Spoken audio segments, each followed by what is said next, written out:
Hello students, welcome to the video. Today we are going to start with chapter number 4, the Mughal Empire. अभी तक हमने chapter number 1 में ये पढ़ा कि हम इतिहास को कैसे स्टडी करते हैं, हिस्ट्री कैसे पढ़ी जाती है और हिस्ट्री में क्या क्या चेंजेस आए हैं. Then we studied about the new kings and kingdoms, and in the last chapter number 3 we studied about the Delhi Sultans कि दिल्ली के सुल्तान अपनी टेरिटरी को कहीं एक्सपैंड कर पाए और कहीं कहीं एक्सपेंड नहीं कर पाए तो उनके क्या रीजंस थे. We also studied about some sultans, जैसे कि हमने रजिया सुल्तान के बारे में वहाँ पे पढ़ा and so on. In this chapter we solely we're gonna study about the Mughal empire कि कैसे मुगल्स ने हमारी कंट्री में आकर रूल को एस्टैब्लिश किया, कैसे मुग़ल एम्पायर एक बहुत ही बड़ा एम्पायर बन गया और with in a short period of time. So let's get started. We will look at the first introductory paragraph. This is for the introduction of the chapter. अगर हम इसकी बात करें तो इसमें देखते हैं कि क्या बताया गया है. इसमें बताया गया है कि मिडल एजेस में किसी भी रूलर के लिए इंडियन टेरिटरी पे, इंडियन सब कॉन्टिनेंट पे रूल करना एक बहुत ही ज़्यादा डिफ़िकल्ट टास्क था.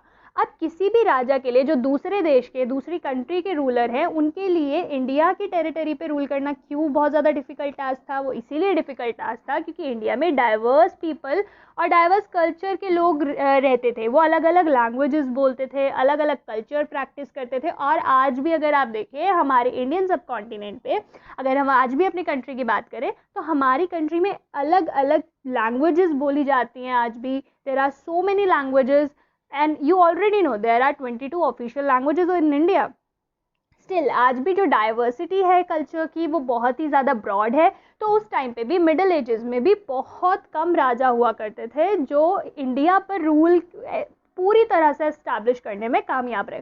लेकिन अगर हम बात करें मुगल्स की तो मुगल्स ने बहुत ही शॉर्ट पीरियड ऑफ टाइम में इंडियन एम्पायर पे अपना कंट्रोल एस्टैब्लिश कर लिया. जहाँ भी उनके किंगडम्स थे in Iran, Iraq, they have establish their control till Agra and Delhi. उन्होंने अपना कंट्रोल जो था वो आगरा और दिल्ली तक एस्टैब्लिश कर लिया. यानी वो इंडिया में अपने कंट्रोल को एस्टैब्लिश करने में पूरी तरह से कामयाब रहे. अब बात करते हैं उनकी इस पॉलिटिकल स्ट्रैटेजी की. इस चैप्टर में हम यही पढ़ेंगे कि उन्होंने कैसे एडमिनिस्ट्रेशन था, क्या क्या चीज़ें उन्होंने इंडियन सब कॉन्टिनेंट में उस टाइम पे एस्टैब्लिश की थी जिससे उनका शॉर्ट पीरियड ऑफ टाइम में इतना अच्छा रूल एस्टैब्लिश इंडिया में हो पाया. इसके अलावा मुग़ल एम्परर्स के द्वारा जो बनाया गया था रेड फोर्ट, तो एज यू ऑलरेडी नो कि हर साल इंडिपेंडेंस डे पर प्राइम मिनिस्टर पूरी कंट्री को एड्रेस करते हैं और उस बिल्डिंग से एड्रेस करते हैं, रेड फोर्ट से एड्रेस करते हैं जो कि मुगल्स के द्वारा बनाया गया है. So let's start with the chapter now. तो सबसे पहले तो बात जो माइंड में हमारी चीज़ आती है वो यही आती है that who were Mughals. Mughals थे कौन? तो हमने उनकी लीनेज पढ़नी है. यानी एक फैमिली ट्री होता है ना कि आपको बचपन में पढ़ा होगा कि आपका फैमिली ट्री कैसा है, तो सेम ऐसे ही आपको फैमिली ट्री बताया जाएगा कि मुगल्स की फैमिली ट्री में क्या था. तो मुगल की फैमिली ट्री दो साइड से थी. अगर टू साइड से देखें, एक मदर की साइड से और एक थी उनके फादर वाली साइड से. तो मदर की साइड से जैसे नाना नानी होते हैं, तो उसमें घेंगिस खान वॉज द रूलर और वो रूलर थे मंगोल ट्राइब के. जिन्होंने मंगोल ट्राइब के वो रूलर थे, उन्होंने चाइना और सेंट्रल एशिया तक अपने रूल को एक्सपैंड किया है. और अगर हम बात करें फादर की साइड से, अगर फादर के साइड से बात करें तो वो सक्सेसर थे तिमुर के. और तिमुर किसके रूलर थे? तिमुर रूलर थे ईरान, इराक और मॉडर्न डे टर्की, जिसे आज हम मॉडर्न डे में टर्की बोलते हैं. उस लोकेशन के, उस जगह के, उस कंट्री के जो तिमुर थे वो रूलर थे. तो अब सबसे इंटरेस्टिंग बात यहाँ आती है कि जो मुगल्स थे, यानी जो मुस्लिम उस टाइम पे मुगल रूलर्स थे, उनको बहुत ही ज़्यादा प्रॉब्लम थी अपने आप को मंगोल कहलवाने में. यानी उनको ये जो घेंगिस खान वाली साइड थी ये बिल्कुल भी पसंद नहीं थी और वो हमेशा चाहते थे कि उनको तिमुर डायनेस्टी से ही जाना जाए और उनको कोई घेंगिस खान की डायनेस्टी से ना पहचाने और उनको मंगोल ना बोले. ऐसा इसलिए भी था क्योंकि जो घेंगिस खान थे वो बहुत ही ज़्यादा खतरनाक रूलर थे. उन्होंने काफ़ी सारे लोगों को मारा है, काफ़ी सारे इनोसेंट लोगों को उन्होंने मारा है और उनके लिंक थे उज़्बेक से भी. तो जो उज़्बेक्स थे वो मुगल्स के कॉम्पिटिटर थे. तो ये कहा जाता था कि घेंगिस खान के जो लिंक है वो उज़्बेक से भी है. तो इसीलिए उनको बिल्कुल पसंद नहीं था कि उनको उनकी मदर की साइड से जाना जाए. दे ऑलवेज वांटेड कि हमें तिमूर डायनेस्टी के नाम से ही जाना जाए. तो here you can see this image. यहाँ पे आपको एक इमेज दिखाई दे रही है. जो जितने भी मुगल रूलर थे उनका एक बस ड्रीम था कि हमें तिमूर के साथ अपनी एक फ़ोटो चाहिए. तो वो हमेशा तिमूर के साथ अपनी एक फ़ोटो रखते थे. तो here you can see in the image, here in the between is Timur himself. यहाँ पे तिमूर हैं. तिमूर के बाद if we will start from this side, तो यहाँ पे we can see in the family tree. अगर हम फैमिली ट्री को देखें तो we can get, here we have the Mirza Shah, Miran Shah, sorry. Then we have Umar Sheikh, we have Umar Sheikh, and then we have Humayun, and from this side we have Jahangir, and in the last we have Aurangzeb. This is Aurangzeb, and here we see it's Miran. Okay, this is Miran Shah, this is Muhammad Mirza. This is Muhammad Mirza, this is Miran Shah. Then here is, then we have Abu Zaid. Then we have Babur, this is Babur, and we have, this is Akbar, and here we have Shah Jahan. So here you can see this is the family group photo. तो सारे के सारे जितने जितने ruler थे उनको बहुत ही था इस चीज़ का कि जितने भी प्रिंस और किंग थे मुगल डायनेस्टी के, उनको था कि हम सबकी फ़ोटोज़ जो है वो तिमूर के साथ होनी चाहिए. तो क्योंकि वो प्राउड थे ना अपनी तिमूर डायनेस्टी पे. चलिए let's get continue with the topic. So we already have covered this. I have already told you कि जो तिमूर डेसेंटर्स थे वो उनको वो बड़ा ही ज़्यादा उस पर प्राउड फील करते थे. और तिमूर ने इंडिया पर जो दिल्ली कैप्चर किया था, उन्होंने कैप्चर किया था 1398 में. So we have already discussed that with a picture.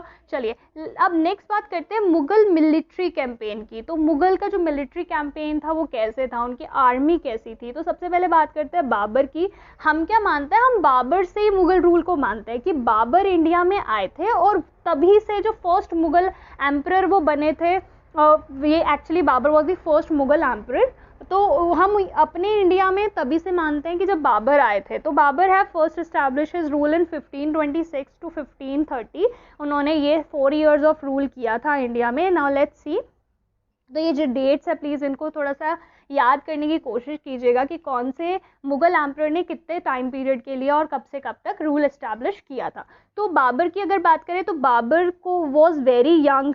He was just 12 years old जब उन्हें फरगना का रूलर बना दिया गया था. उन्हें थ्रोन पे यानी राजगद्दी पे बिठा दिया गया था इन 1494. उसके बाद उनके जो सेंटर्स जो दूसरे उज़्बेक्स थे, यानी जो दूसरा मंगोल ग्रुप था उज़्बेक्स, आपको पता है ये मुगल्स के दुश्मन थे, यानी एक कॉम्पिटिटर्स थे मुगल्स के. तो इन्होंने इनको फोर्स कर दिया कि ये उस फरगना की जो थ्रोन है, गद्दी है, उसको छोड़कर चले जाए.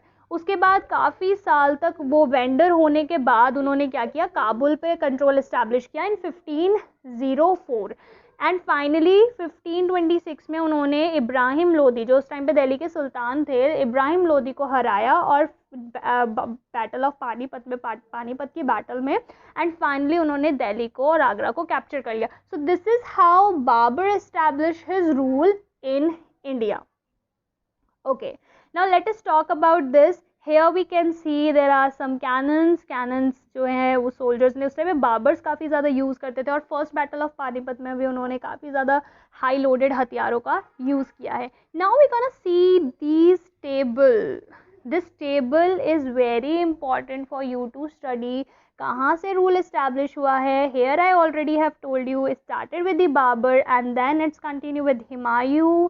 Then it's continued with Akbar, then it's gonna continue with Jahangir, then Shah Jahan, and then finally in the last it was Aurangzeb who established a very strong control over the Indian subcontinent. Otherwise जो भी Mughals Aurangzeb के बाद आए, you will also gonna study about in the last few chapters of this book. आप अपनी 7th standard में पढ़ोगे कि कैसे औरंगजेब की डेथ के बाद, Aurangzeb died in the year 1707, और उनकी डेथ के बाद फाइनली कैसे जो दूसरे किंग थे, मुगल किंग थे, उनसे बिल्कुल ही कंट्री कंट्रोल नहीं हुई, एडमिनिस्ट्रेशन बहुत ही ज़्यादा ख़राब हो गया, एंड सो ऑन.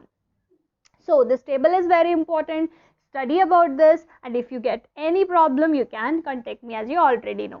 चलिए Let's see, here you can see how they came from the side of the Kabul and how they established their rule inside the country. India में कैसे उन्होंने आगरा को और दिल्ली को कैप्चर किया, and finally they have, look at the picture, look at this map, this is the whole area during the reign of Akbar and Aurangzeb तक भी. Aurangzeb, Akbar was the king जिन्होंने इंडिया पे बहुत ही वास्ट एम्पायर इस्टेब्लिश किया था, और औरंगजेब की भी डेथ से पहले उन्होंने अहमदनगर, गोलकोंडा, बीजापुर, इन पर मिलिट्री अटैक करना शुरू कर दिया था, और इन लोगों को, इन जो टेरिटरीज थी उनको अपने अंडर में करना शुरू कर दिया था.